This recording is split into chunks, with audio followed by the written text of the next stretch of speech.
이제 오늘 본문은 세례 요한이 예수님으로 인해 실족하고 말았다 하는 것이 그 사건입니다. 이 내용을 간단히 정리하면 2절부터 한번 보시면 감옥에 갇혀 있는 이 세례 요한이 제자들을 예수님께 보내서 묻는 거죠. 오시기로 약속된 메시아가 당신이 맞습니까? 아니면 우리가 다른 일을 또다시 기다려야 합니까? 그러자 예수님께서 6절에 누구든지 나로 말미암아 실족하지 아니하는 자는 복이 있다. 이 말씀은 세례 요한이 지금 실족했다는 거죠. 그래서 나로 인해 실족하지 않는 자는 복이 있다 하시면서 이어지는 예수님의 말씀이 예수님으로 인해 실족한 이 세례 요한이 어떤 사람인지를 사람들에게 소개하는 것이 이제 이어지는 내용들입니다. 그러니 지금 이 사건은 예수님께서 세례 요한이 누구인지를 사람들에게 소개하시면서 예수님으로 인해 이 세례 요한이 실족하고 말았다라는 이 의미가 무슨 뜻인지를 우리에게 가르쳐 주시고, 그렇기 때문에 천국이란 무엇인가? 그렇기 때문에 천국이란 무엇인가? 이게 이제 오늘의 결론입니다. 12절에 있는 것처럼 천국은 침노를 당하나니 침노하는 자는 빼앗느니라. 이 말씀이 어떤 의미인지를 세례 요한의 실족을 통해서 우리에게 가르쳐 주시는 사건입니다. 그러니 먼저 예수님께서 사람들에게 소개하고 있는 이 세례 요한이 누구인지부터 우리가 한번 살펴보도록 하겠습니다. 우리 7절부터 한번 보시죠. 예수께서 무리에게 요한에 대하여 말씀하시되 너희가 무엇을 보려고 광야에 나갔더냐? 사람들이 광야에 나간 이유 9절입니다. 선지자를 보기 위함이었더냐? 옳다. 내가 너희에게 이르노니 선지자보다 더 나은 자니라. 기록된 바 보라 내가 내 사자를 내 앞에 보내노니 그가 내 길을 내 앞에 준비하리라 하신 것이 이 사람에 대한 말씀이니라. 예수님께서 본격적으로 그 사역을 시작하기에 앞서 수많은 사람들이 광야로 몰려나갔는데, 수많은 사람들이 광야로 몰려나간 이유는 세례 요한을 보기 위해서, 보다 정확히 표현하면 세례 요한의 말씀을 듣기 위해서 사람들이 지금 광야로 나갔죠. 그런데 사람들이 광야에 가서 세례 요한의 말씀만 듣고 돌아왔다면 그건 아무 의미가 없는 헛일입니다. 광야로 나간 것이 그 사람들에게 아무런 유익이 없다는 거죠. 왜냐하면 광야는 교회이기 때문입니다.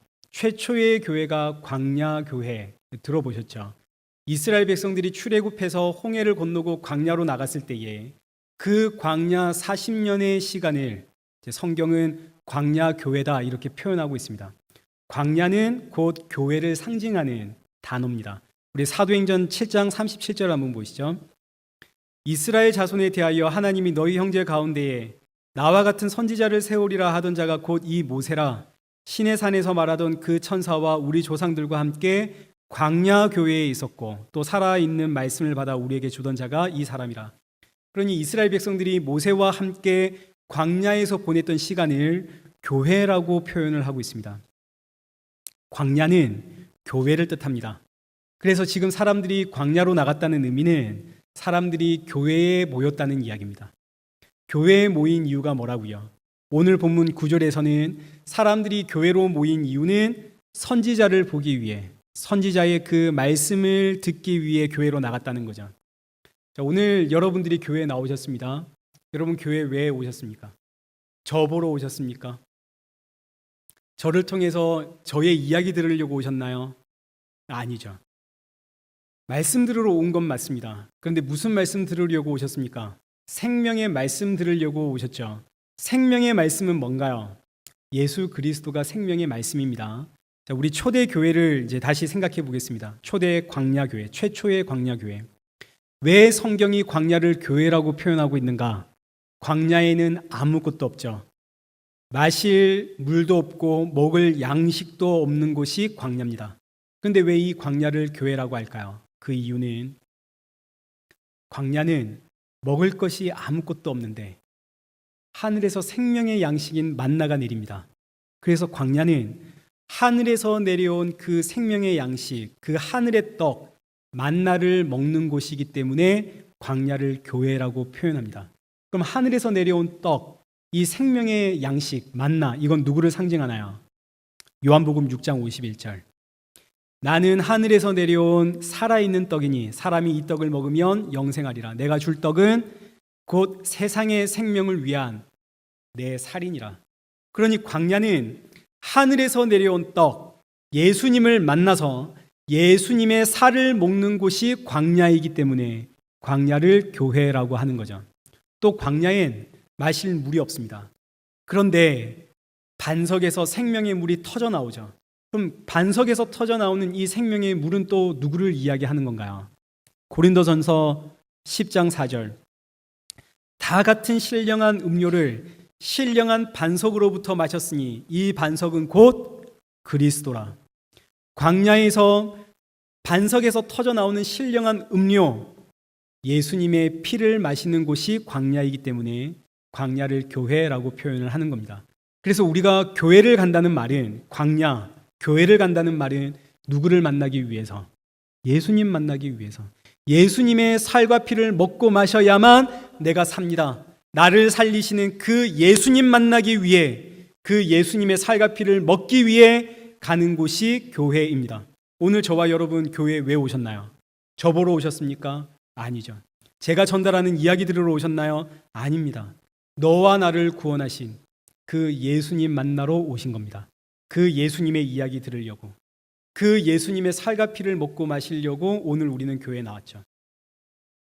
이 강단에서 그 예수님의 이야기가 전해지지 않으면 그곳은 교회는 아닙니다. 오늘 여러분 누구 만나러 오셨습니까? 예수님 만나십시오. 지금 이스라엘 백성들이 광야로 나갔는데 광야로 나가면 누굴 만나야 하나요? 예수님 만나야죠. 그냥 단순히 선지자 만나러 가면 안 됩니다. 선지자가 전하는 그 메시지 듣고 귀한 말씀이야 하고 돌아오면 안 되는 거죠. 누굴 만나야 한다고요? 예수 그리스도.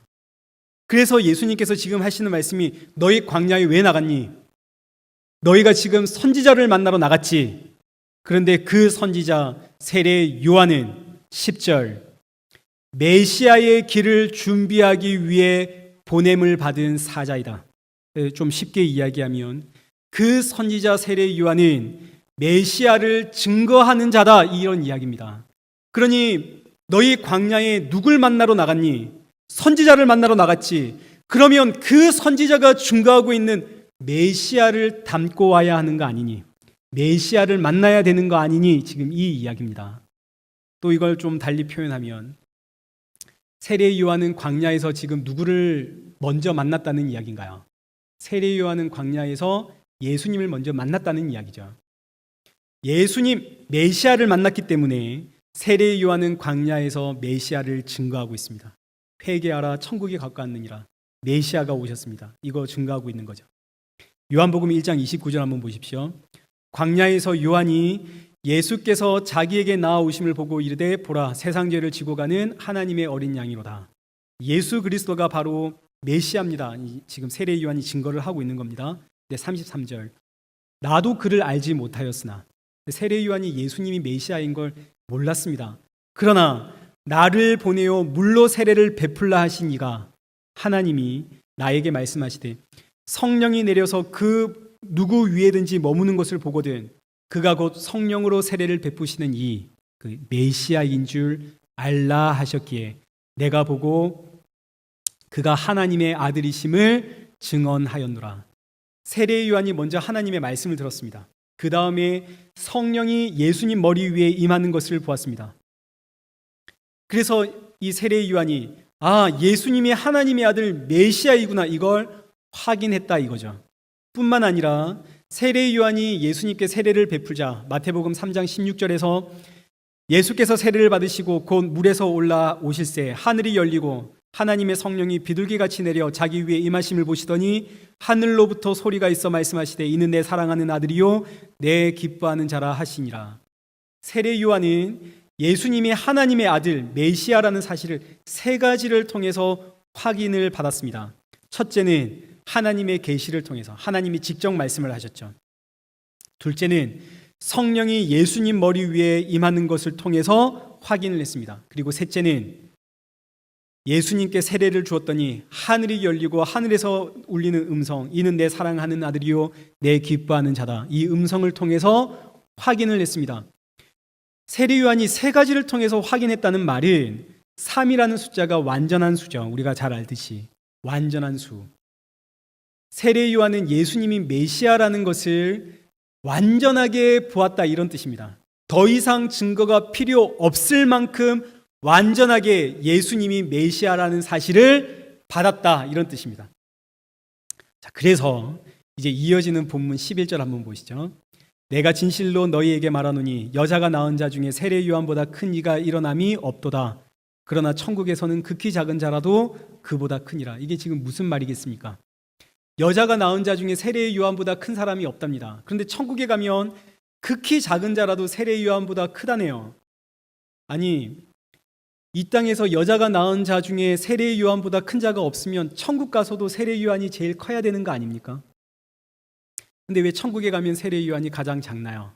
무슨 뜻일까? 이 말씀은 세례 요한의 사역이 아브라함이나 모세나 다윗이나 엘리야보다 더 크다. 세례 요한의 사역과 그 인품과 그가 행한 일들이 구약의 다른 어떤 선지자보다 위대하다, 이런 이야기가 아닙니다. 여러분, 성경은 누구에 대한 이야기인가요?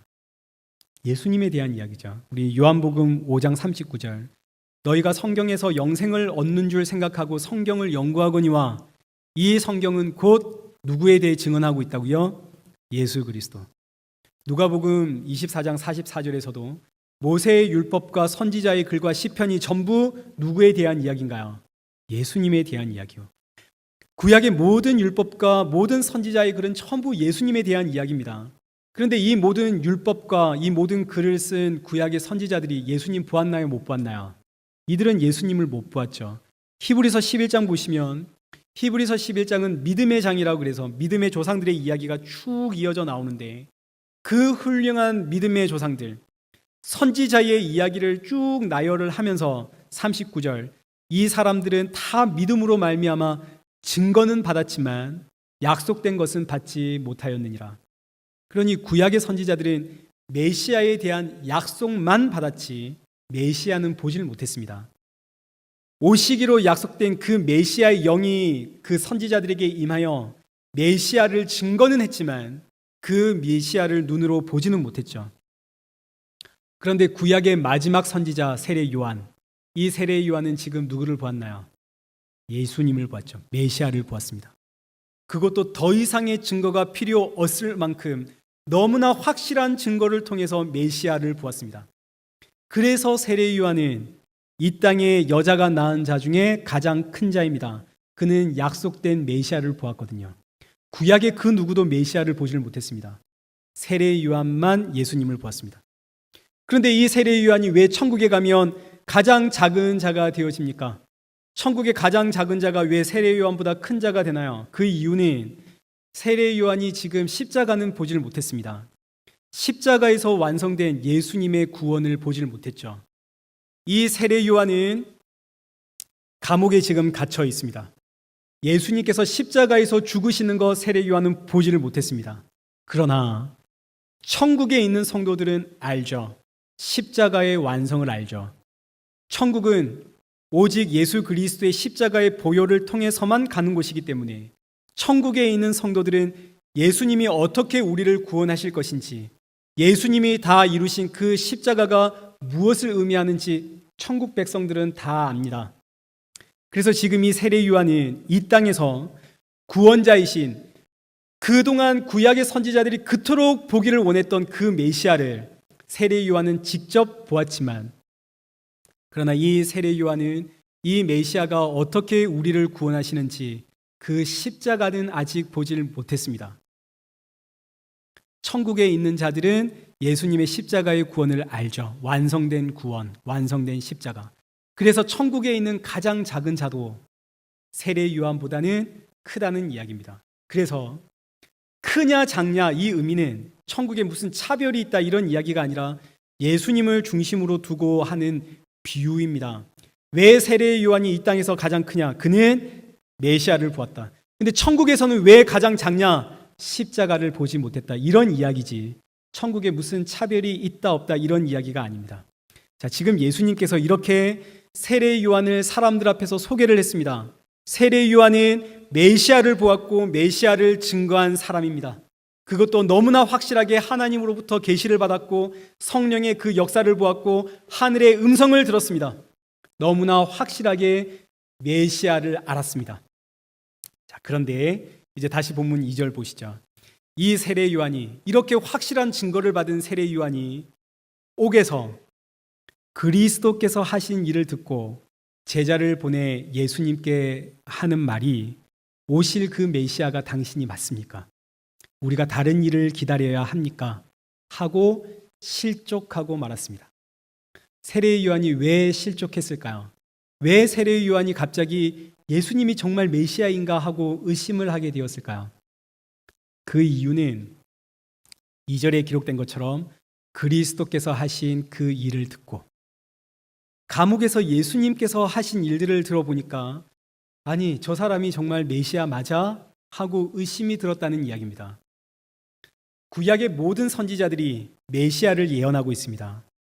메시아가 오면 의인은 구원을 받고 죄인은 심판을 받죠. 이게 성경에 일관적으로 이야기하고 있는 예언된 메시아의 이야기입니다. 그래서 예수님도 지금 4절과 5절에서 이 구약의 성경을 인용하면서 이 구약의 메시아가 오시면 하실 일, 이 말씀을 인용하면서 가서 세례 요한의 제자들에게, 세례 요한에게 가서 이야기를 해라. 맹인이 보고 못 걷는 사람이 걷고 나병 환자가 깨끗함을 받고 못 듣는 자가 듣고 죽은 자가 살아나고 가난한 자에게 복음이 전파된다라고 가서 전해라. 지금 이 말씀은 이사야서에 기록되어 있는 메시아의 사역입니다. 메시아가 오면 맹인이 보고 못 걷는 사람이 걷고 나병 환자가 고침을 받고 못 듣는 자가 듣고 죽은 자가 살아나고 가난한 자에게 복음이 전파되고, 이 말씀을 예수님 오셨을 당시에 유대인들이 어떻게 해석을 했냐면, 맹인, 걷지 못하는 사람, 듣지 못하는 사람, 나병 환자, 죽은 자, 가난한 사람, 이런 사람들을 전부 로마의 식민지가 되어버린 우리 유대인들, 우리 이스라엘을 빗대어 상징하는 것이다, 이렇게 해석을 했습니다. 그래서 우리는 하나님의 말씀대로 살아가는 의인들인데, 이런 우리가 로마의 압제에 시달리고 있으니까 우리가 바로 맹인, 우리가 저는 자, 우리가 못 듣는 사람, 우리가 나병 환자, 우리가 죽은 자, 우리가 바로 가난한 자, 이렇게 본인 스스로라고 생각을 한 거죠. 우리에 대한 이야기다, 이렇게 상징적으로 받았습니다. 그러니 메시아가 오면 우리와 같은 의인들, 하나님의 말씀대로 살려고 노력하고 애쓰는 우리와 같은 의인들은 구원을 받아야 하고, 우리를 압제하고 있는 저 악인, 이 로마와 이방 나라들, 그리고 죄인들은 심판을 받을 것이다. 이런 메시아 사상을 당시 유대인들이 다 가지고 있었고, 여기에는 세례 요한도 예외가 아니었습니다. 그래서 세례 요한이 광야에서 메시아이신 예수님을 보았죠. 이제 의인은 구원을 받고 죄인은 심판을 받는 새로운 나라가 열릴 겁니다. 그러니 세례 요한의 눈에 이제 뵈는 게 없죠. 메시아를 보았거든요. 이제 더 이상 두려울 게 없습니다. 나 같은 의인은 구원을 받고 저 죄인들은 심판을 받을 거니까. 그래서 이 세례 요한이 예수님 보고 난 이후에 당시 유대 땅을 통치하고 있던 헤롯 대왕에게 가서 당신 회개하십시오라고 소리를 쳤습니다. 헤롯 왕이 자기 동생의 아내를 빼앗아 와서 결혼을 했거든요. 그래서 세례 요한이 이 헤롯 왕에게 가서 이 악한 사람아 회개해라 그랬더니 헤롯 왕이 세례 요한을 잡아다가 옥에 가두어 둔 거죠. 그러나 세례 요한은 조금도 두렵지가 않습니다. 왜요? 메시아가 오셨거든요. 메시아가 이제 저 악한 헤롯 왕을 심판하고 감옥에 있는 나는 구원해 줄 거거든요. 뿐만 아니라 로마의 압제에 있는 이 백성들 구원해 주실 거거든요. 그래서 감옥 속에서 이 세례 요한이 메시아가 하실 일을 학수고대하며 기다리고 있는데, 아무리 기다려도 메시아가 잠잠합니다. 오히려 제자들을 통해서 들리는 메시아의 일을 들어보니까 이게 지금 뭐지 하는 생각이 드는 거죠. 로마의 압제를 받고 있는 우리가 맹인이고, 우리가 저는 자고, 우리가 듣지 못하는 자고, 우리가 보지 못하는 자고, 우리가 가난한 자인 줄 알았는데, 그래서 우리를 구원해 주실 줄 알았는데, 근데 예수님의 이야기를 들어보니까 예수님은 진짜 맹인의 눈을 고치고 있고, 진짜 저는 자를 걷게 하고 계시고, 진짜 보지 못하는 사람을 보게 하고 듣지 못하는 사람을 듣게 하고 있고, 진짜 죽은 자를 고치시고 나병 자를 고치시고, 아니 의인을 구원하고 죄인들은 심판하셔야 되는데 예수님은 지금 죄인들을 치료하고 있더라. 당시 유대인들의 사상에는 장애를 가지고 태어난 사람은 전부 하나님의 심판을 받았다, 이렇게 생각을 했었습니다. 요한복음 9장 2절 한번 보시죠. 제자들이 물어 이르되 라삐여, 이 사람이 맹인으로 난 것은 누구의 죄로 임함이니까? 자기니까 그의 부모이니까? 예수님이 예수님의 제자들이 태어나면서부터 맹인으로 태어난 사람을 보면서, 예수님, 이 사람은 누구의 죄로 인해서 맹인으로 태어났습니까? 자기의 죄로 인해서 맹인으로 태어났습니까? 부모의 죄 때문에 맹인으로 태어났습니까? 이게 당시 유대인들의 생각입니다. 장애를 가지고 태어난 것은 하나님의 심판을 받은 자다. 그들은 전부 죄인들이요 악인들이다, 이런 생각을 가지고 있었죠. 그러니 메시아가 오시면 저 악인들, 장애를 가지고 있는 사람들 다 포함해서 저 죄인들은 전부 심판을 받아야 하고 의인은 구원을 받아야 되는데, 근데 세례 요한이 보니까 지금 나 같은 의인은 감옥에 갇혀 있는데 예수님이 나는 찾아오지 않으시고, 지금 저 하나님의 심판을 받아 죄인으로 태어난, 질병을 가지고 태어난 그 사람들에게 가셔서 예수님이 그들의 병을 고쳐주고 있더라는 거죠. 세례 요한이 예수님으로 인해서 실족하고 말았습니다. 심지어 예수님의 가르침을 보니까 나는 평안을 주러 온 것이 아니라 검을 주러 왔다 그러고, 나는 가정에 불화를 주러 왔다 이러니까 세례 요한이 제자를 예수님께 보내 묻는 거죠. 오실 그 메시아가 당신이 맞습니까? 우리가 다른 누군가를 다시 기다려야 되는 겁니까? 그러나 사실 예수님께서는 맹인의 눈을 고쳐주시면서 누가 진짜 맹인이냐? 본다고 하지만 메시아이신 예수 그리스도를 보지 못하는 자들이 진짜 맹인 아니냐? 듣지 못하는 자를 고쳐주시면서 누가 진짜 듣지 못하는 자인가? 듣는다고 하면서 메시아이신 예수님의 말씀을 이해하지 못하는 자들이 진짜 듣지 못하는 자들 아닌가? 누가 진짜 가난한 자인가? 하나님 앞에 나아갈 수 없는 자들이 진짜 가난한 자 아닌가? 당시에 몸에 장애가 있는 사람은 하나님의 심판을 받은 죄인들이기 때문에 성전에 나갈 수가 없었습니다. 그들은 하나님의 심판을 받았다 사람들이 여겼기 때문에, 죄로 인해서 장애가 생겼다 이렇게 여겼기 때문에 맹인들, 저는 자들, 듣지 못하고 말하지 못하는 자들, 나병 환자들, 이런 자들을 전부 다 통칭해서 가난한 자라고 불렀고, 이 가난한 자들은 성전에 나갈 수가 없었습니다. 하나님 앞에 예배 드릴 수가 없었죠. 하나님 앞에 예배 드릴 수 없는 이 가난한 자들, 경제적인 가난을 이야기하는 게 절대 아닙니다. 이 가난한 자들, 성전에 나갈 수 없었던, 하나님 앞에 예배 드리러 나갈 수 없었던 이 가난한 자들, 맹인과 저는 자와 듣지 못하는 자와 말하지 못하는 자들에게 복음이 전해집니다. 그러니 이 가난한 자들은, 우리는 정말 하나님 앞에 나갈 자격이 없는데 예수님 때문에, 하나님 앞에 우리 같은 자들이 감히 예배 드릴 수 있게 되었습니다. 이게 얼마나 감동적일까요? 그러니 가난한 자들에게만 복음이 복음으로 들리고, 가난한 자들에게만 예수님이 메시아로 다가옵니다. 그래서 성경이 가난이 복이다. 가난이 복이라는 말은 경제적인 가난을 이야기하는 게 절대 아닙니다. 가난이 복이라는 말은 내가 하나님께 나아갈 수 없는 장애를 가진 죄인이라는 뜻입니다. 내가 바로 맹인이요, 저는 자요, 듣지 못하는 자요, 이걸 깨닫는 것, 이게 가난입니다. 그래서 이런 가난한 죄인들만 예수님을 메시아로 맞이하게 되기 때문에 내가 죄인이라는 사실, 내가 가난한 자라는 사실을 깨닫는 것이 은혜요 복입니다. 반대로 가난하지 않은 자들이 있습니다. 가난하지 않으면 부자겠죠. 그래서 부자란 경제적인 부자를 이야기하는 게 아닙니다. 자기 의로움에 있어서 부자라는 뜻입니다. 율법에 흠이 없는 사람이 부자. 그래서 바리새인들이 부자고 서기관이 부자고 제사장들이 부자죠. 이 부자들은 예수님이 메시아라는 사실이 도무지 이해가 안 됩니다.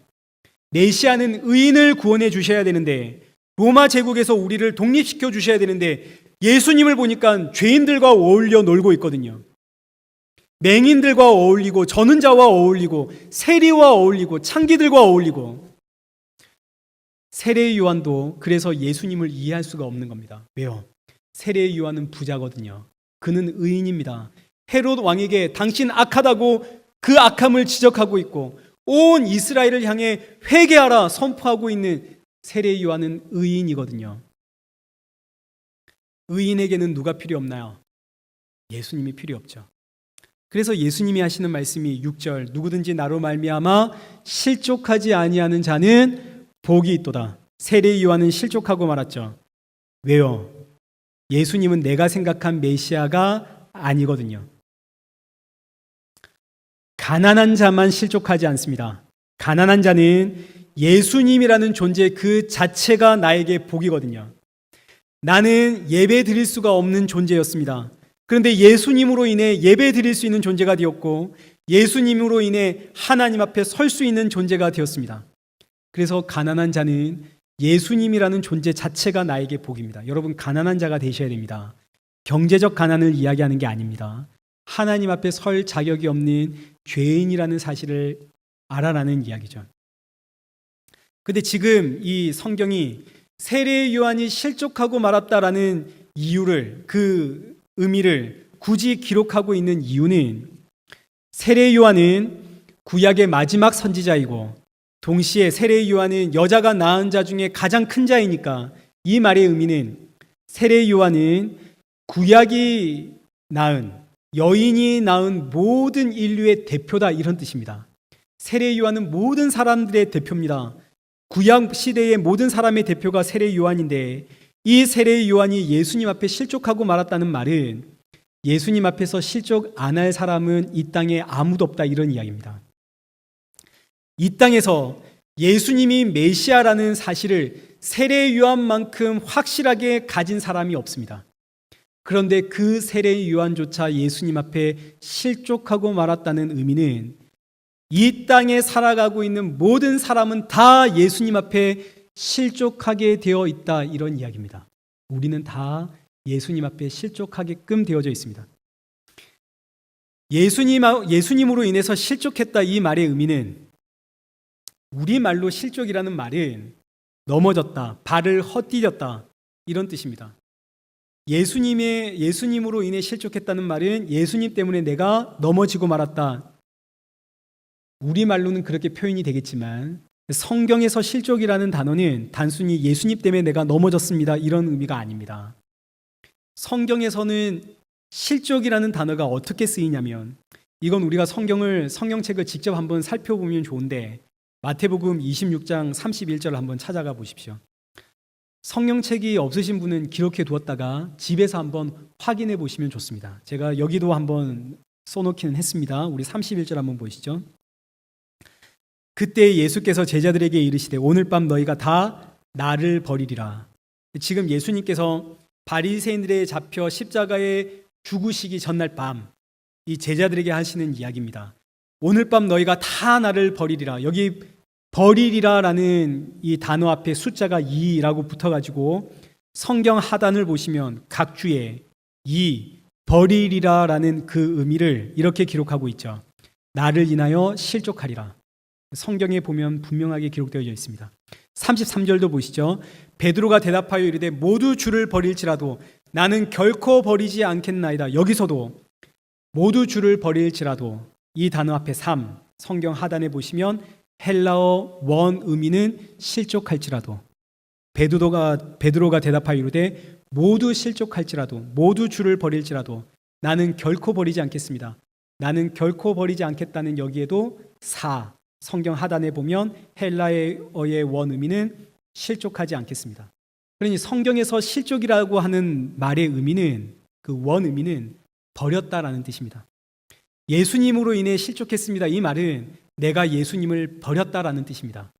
감옥에서 세례 요한이 예수님의 이야기를 듣고 실족했다는 의미는 감옥에서 세례 요한이 예수님을 버렸다는 이야기입니다. 저런 게 메시아라면 나는 저런 메시아 필요 없어. 저런 메시아는 내가 원한 메시아가 아니야 하고 예수님을 버렸다는 이야기입니다. 베드로가 나는 절대로 예수님 부인하지 않겠습니다. 나는 절대로 실족하지 않겠습니다. 라고 장담하며 고백할 때 이거 베드로의 진심인가요? 아니면 거짓인가요? 진심이었죠. 베드로 정말 진심입니다.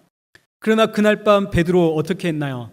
예수님을 모른다고 저주하고 맹세까지 하면서 3번이나 예수님을 버리죠. 부인합니다.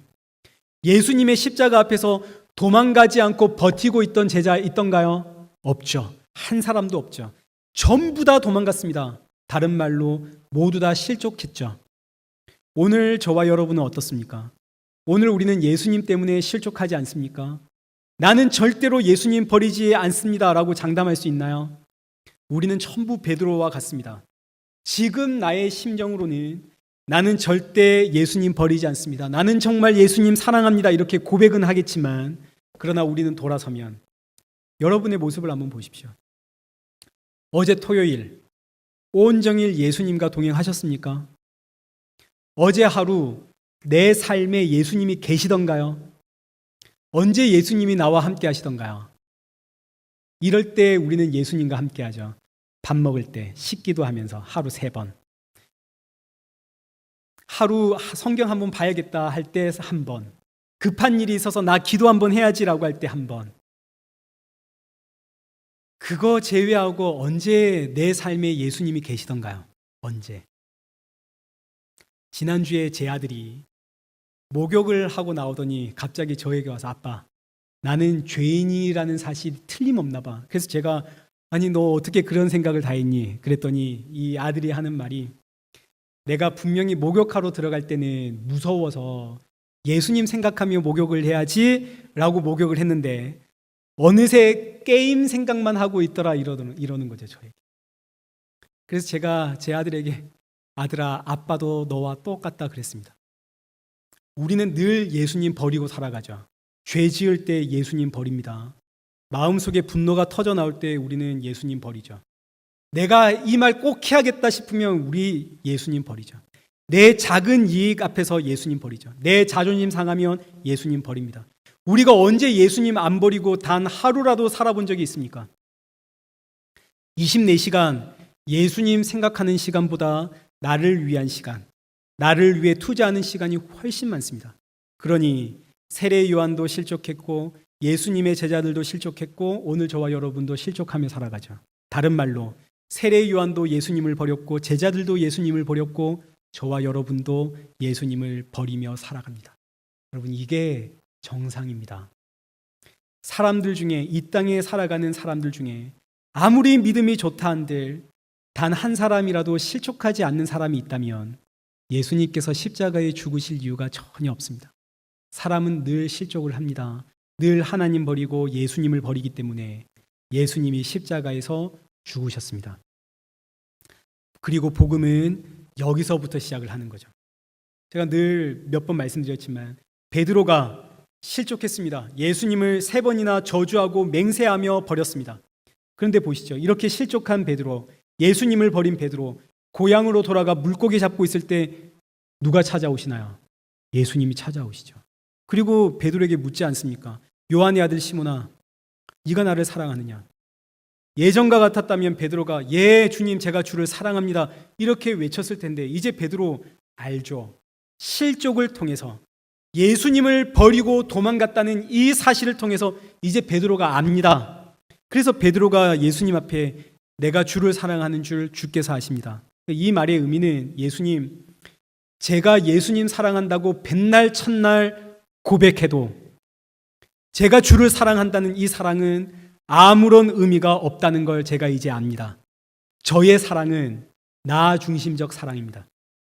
저는 작은 문제만 생겨도 예수님 생각나지 않습니다. 예수님 보이지도 않습니다. 저의 사랑은 그런 사랑입니다. 그런데 주께서 저를 사랑하십니다. 그러자 예수님께서 베드로에게 뭐라고 하시나요?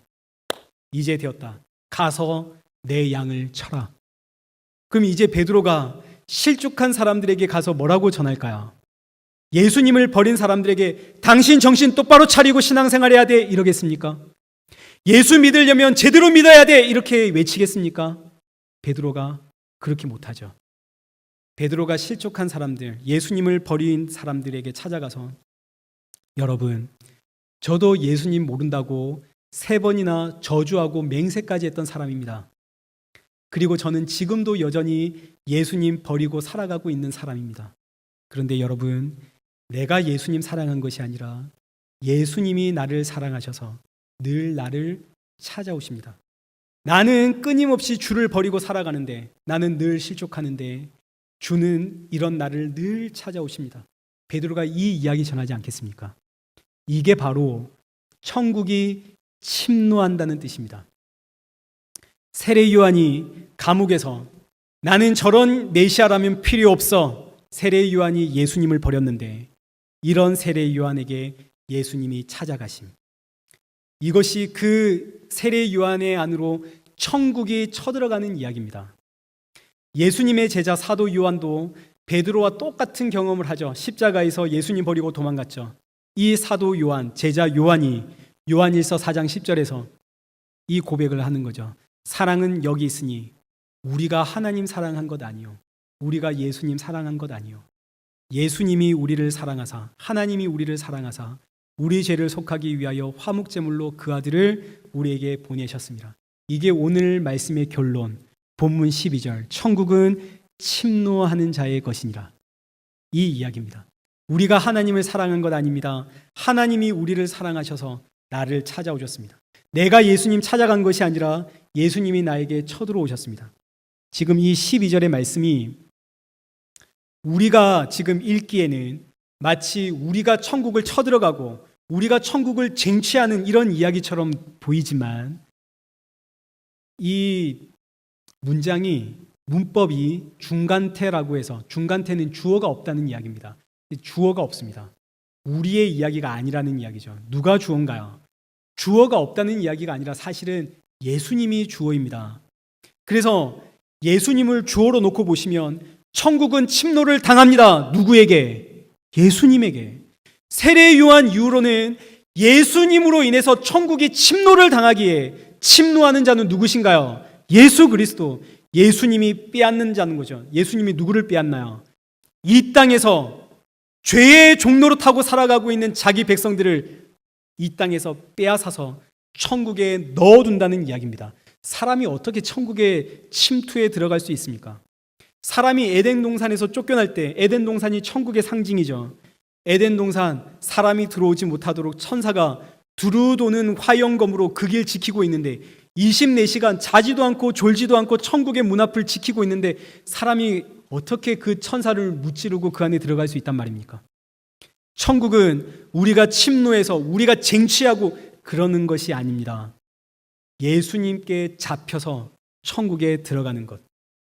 달리 표현하면 천국이신 예수님이 내 안으로 쳐들어오는 것. 이게 오늘 본문의 결론입니다. 예수님을 메시아로 보았던 그 세례 요한조차 실족하고 말았습니다. 그러니 이 땅에 존재하는 모든 인류는 다 실족하며 살아갑니다. 아무리 믿음이 좋다 한들 예수님 버리며 살아갑니다. 그런데 놀랍게도 나는 늘 실족하며 늘 예수님 버리며 살아가는데, 나는 늘 내 생각만 하며 살아가고 내 자녀, 내 가정 생각하며 살아가고 있는데 예수님은 늘 이런 나를 찾아오시죠. 예수님이 천국 아닙니까? 예수님이 찾아오신다는 말은 천국이 나에게 쳐들어왔다는 이야기입니다. 천국이 늘 나를 쳐들어옵니다. 이게 복음이죠. 나는 늘 예수님 버리고 사는데 예수님은 내 안에 쳐들어오셔서 내가 이렇게 가난한 자임을 깨닫게 하시고 베드로에게 말씀하셨던 것처럼, 물어보셨던 것처럼, 요한의 아들 시몬아, 네가 나를 사랑하느냐? 예, 주님, 제가 주를 사랑하는 게 아닙니다. 제가 주를 사랑한다는 그 사랑은 아무 의미가 없음을 압니다. 제가 주를 사랑하는 것이 아니라 주께서 저를 사랑하셔서 오늘도 말씀으로 이렇게 저에게 쳐들어오셨습니다. 이 고백을 만들어내시는 거죠. 주께서 말씀으로 내 안에 쳐들어오셔서 내가 주를 사랑하는 것이 아니라 주가 나를 사랑하신다는 사실을 제가 이제 압니다. 이 고백이 오늘 저와 여러분의 고백이 되기를 축복합니다.